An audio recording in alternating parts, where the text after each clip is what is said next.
That's ground Hispanic female running for mayor. And she really energized that She whole really race. did. She got him on his toes, Yeah. and he had to really take it seriously. Let's face it, just a couple of years ago, Shirley Arriaga replaced Joe Wagner. No one thought that would happen. So the valley's kind of shifting, but I think View took it seriously, and I would keep an eye on her for the future. She's not going away. She's not going away. Very articulate. I saw her on your show. She was able to really articulate issues. At the end of the day, incumbency is hard to overcome unless there's some overriding local issue that just blew up in somebody's face. So that doesn't surprise me, but keep an eye on her going forward. Mike McCabe, a big winner in Westfield, 76 to 24% over Kristen Mello. I don't have the numbers yet on her running for city council for re-election there. Interesting race, but it was. I remember she told me here that the reason she got into the race was to get her issues out in the forefront more than anything else. And her big concern was about the contamination of the wells in Westfield. Yeah, so I think the lesson there is when you run for a local office to be. I'm not going to say this is necessarily true, but probably a one-issue candidate. Unless everyone's hair is on fire about that one issue.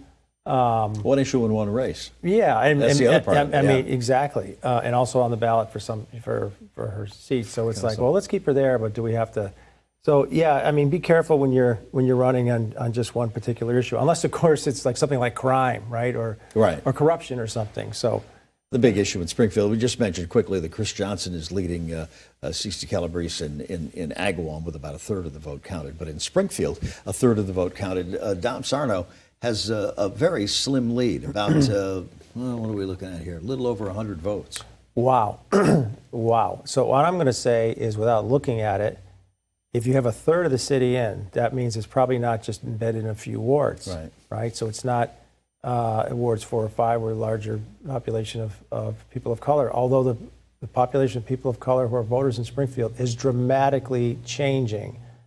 So to have been ahead and winning the primary by north of 20 points, and we got a third of the city in, there's a 100-vote difference, something's going on there right now. So it'd be interesting to see when we get over the tipping point of 50% of the vote in. That's really surprising to me. Where that's going to stand. The other thing, of course, last Thursday, the issue that came up with the accusations that the Hearst campaign, not Justin himself, were paying for votes. Yeah, so you got to be careful with stuff. I always say that. It's funny. I used to have this thing with candidates I would work with. When you get to Thursday, whatever's going to happen, if it's tilting in one way or another, people want change, it solidifies around Thursday. Because you get into the last weekend, there's not a lot you can do. You got Monday, which is almost like Tuesday, the election. So when something happens in that, and on the surface, it looks bad, right? That if he had any awareness of it. But he probably had his finest moment when he did that press conference and talked about what he saw for the city, the things that were...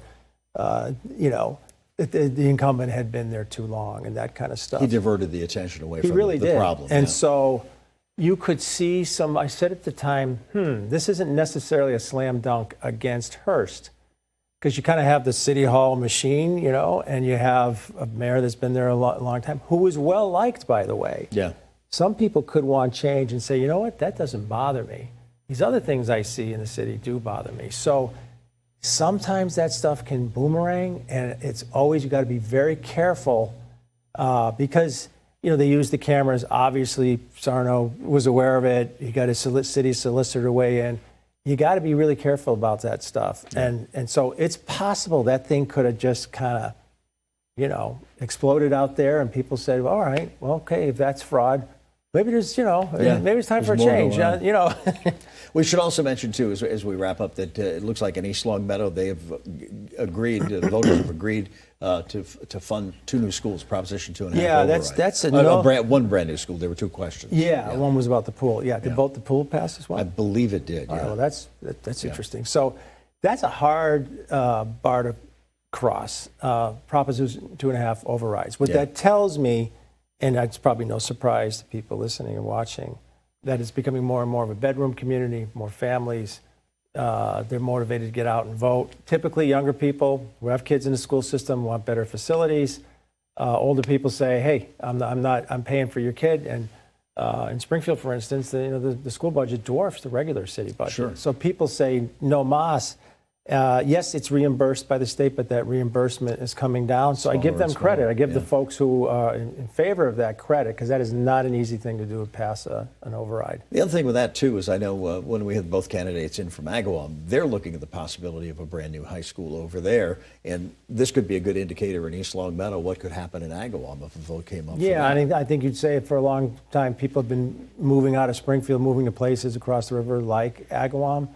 So, yeah, that maybe bodes well for them. All right. Paul, thank you.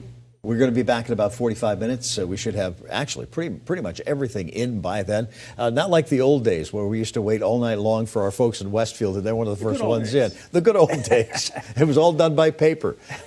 We'll be back. And, of course, you can always go online to westernmassnews.com and on our Western Mass News app for the latest results. I'm Dave Madsen for Paul Robbins. We'll see you in a little bit.